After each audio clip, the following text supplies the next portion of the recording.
Depot. Home Depot is a wholesale of home improvement goods. They sell the big volumes of stuffs at low price and compete with other no-frills warehouses. But Federal Reserve had raised interest rate several times to slow down the economy. In the past years, from 1996 to 2000, during the forecasting process, we focus on some important ratios to display the performance of Home Depot and anticipate future performance. First task is the sales growth rate. There are many factors could affect growth of company, such as macroeconomic environment, the management strategies, the accounting policies, as well as competition in home market.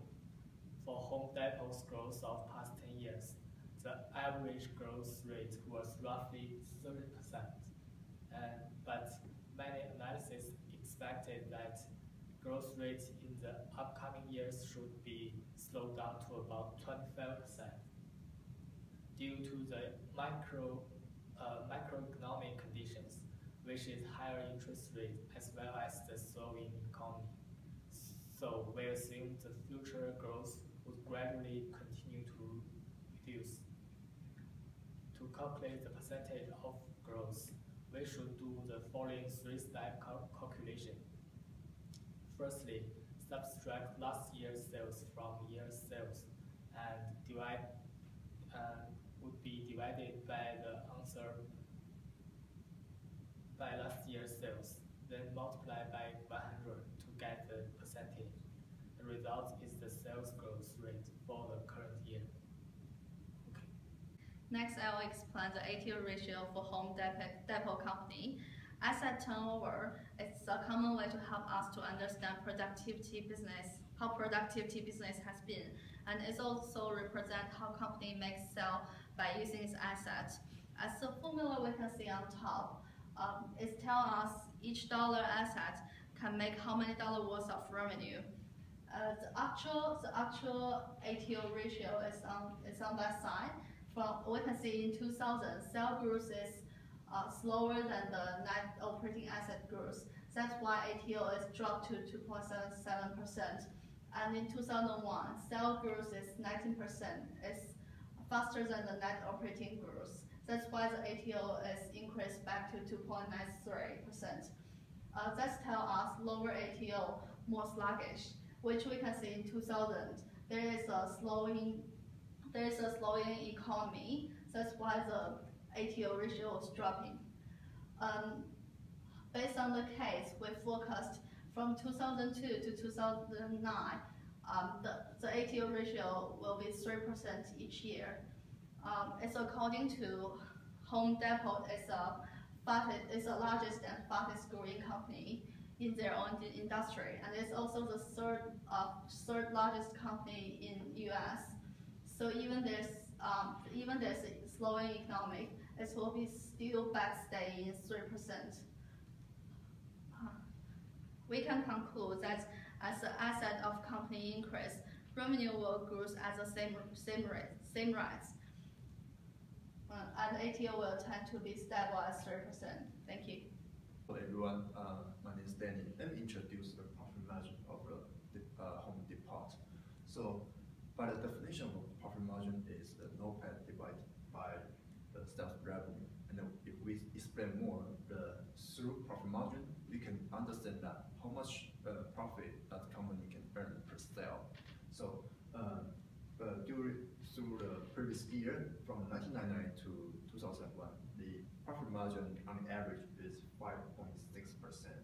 So we assume that from 2002 to 2009, the profit margin will be 5.7%.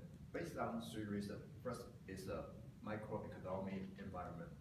So the home improvement industrial grows at 6% annually, but it raised up to 10.4 in 1998, and it goes down to 7.4% in 1999. So it goes up and down combined with the profit margin. second one is the number of store increase.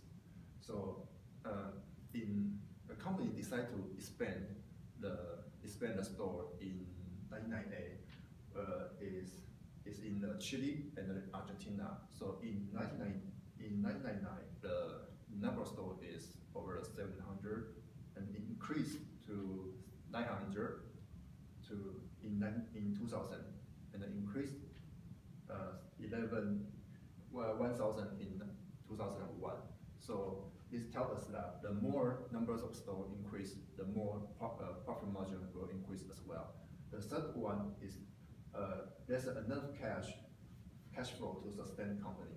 So in Home Depot is the largest company in the United States, so they need to have enough cash flow to sustain the company. So they need to have enough profit margin to sustain their operating activity.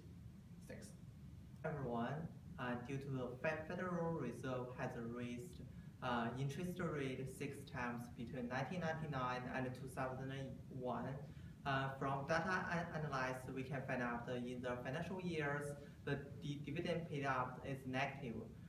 Therefore, we think the company issued the stock to the public. That's why the dividend is negative. It is caused by interest rate raising. The company suffer a big bad consumption environment, and the whole retail industry for the company don't generate services properly, and so the Home Depot company use the issue the stock to keep enough cash flow. The industry performance is expected to slow over the next 2 years. In next 5 years, the company could adopt 2 strategy. One is company could issue shares, then get enough cash to pay back liability, so that it decrease the net debt amount. It can help a company decrease financial costs. The other one is company reduce the dividend paid out, so that keep enough cash in the company to resist the recession economic. Some financial institution has positive attitude. For example, the first post report, the Home Depot has ability to continue gain market shares and increase margin. However, the share price had already suffered to some extent because we consider about raising interest rate. Thank you, and pass to my partner. Hi everyone, I'm Raymond.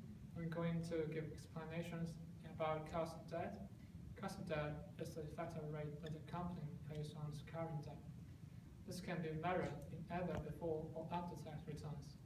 However, because interest expense is deductible, after-tax cost is seen most often. For this case, the Federal Reserve would lower current interest rate to promote and maintain the growth of the economy in America. Lowering this rate will attract more foreign investments, and our assumption for the cost of debt is based on this. As can be seen from the below, the actual cost of debt in 2001 was 1.05%, and we lowered this figure to 1% accordingly to adapt to changes in the future. However, if we get out of this case, levered firm could generate more cash flows than unlevered firm. If we assume EBIT is X, then interest is interest rate times debt, taxes is equal to tax rate times the difference between EBIT and interest. Therefore, the result of equity is EBIT minus interest times the difference between 1 and tax rates. So the tax cash flow of levered firm is equal to X times 1 minus T plus tax rate times interest compared to X times 1 minus T of unlevered firm. That's all for our presentation. Thanks for listening.